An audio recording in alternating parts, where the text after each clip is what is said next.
Could you just dig in for us a little bit more, Bracken, in terms of um, what do you have to do to put together a design company, both in terms of culture, in terms of the mix of capabilities that you need on staff, the processes by which you evolve your product development, and indeed the go-to-market proposition. How do you articulate as a cloud peripherals company that you're a design company with added value through design? I'll start with that one. I don't think you really need to articulate it. This product, the products and experiences you create should speak for themselves. If you have to tell people you're a design company, you're not. But going through the kind of strategy structure, the various pieces you mentioned, it starts at the top. I mean, if you really want to be a design company, and I'm not sure we're one yet, we're still working on it, but we win more design awards than any per revenue dollar than I think any other company, and we're getting there.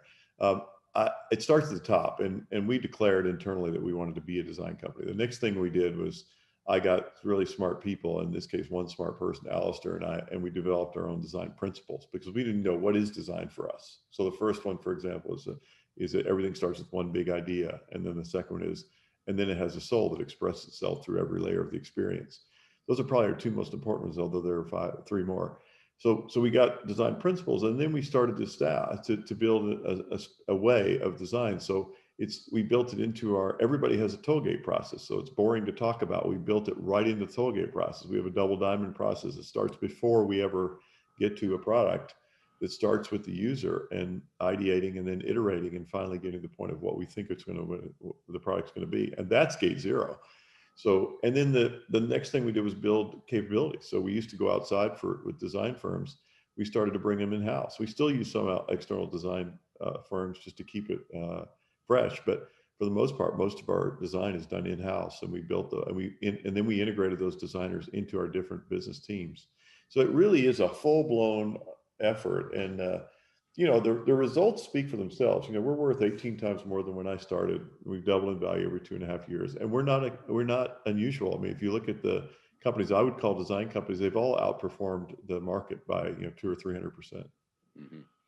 I'm very interested with the second principle that you mentioned. If you could go back to that one, Yeah. because I think it's a pretty ambitious statement to say you're going to put a soul into a cloud peripheral. Can you just? I mean,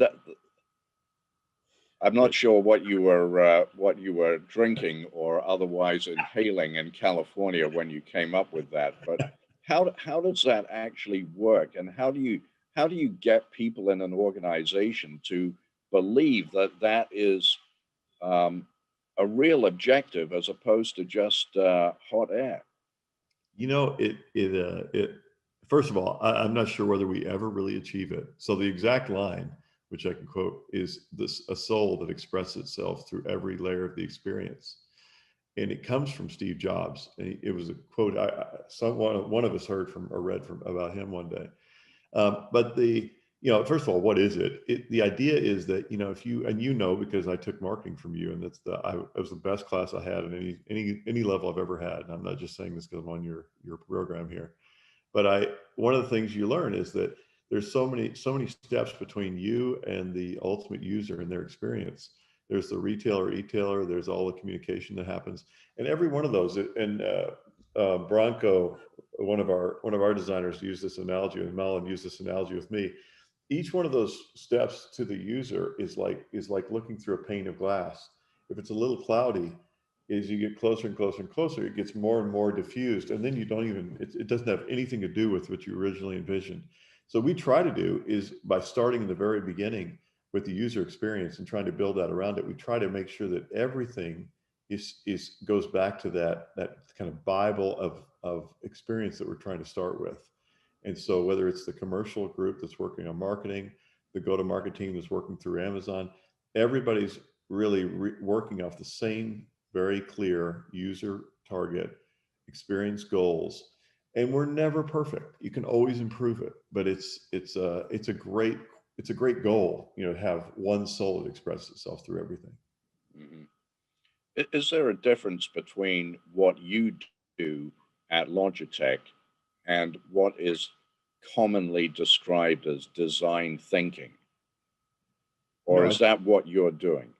well, design thinking is usually used to describe using a design process to apply to a broader set of experiences than just designing products. But I think a lot of what we do, I think, is captured in the design thinking process. So I think they're very similar. The quality of execution of design thinking is, you know, is a distribution curve, of course, you know, including within our company. And when we do it really well, it just is incredible. And we do it in a very average way. We probably look like a lot of other people.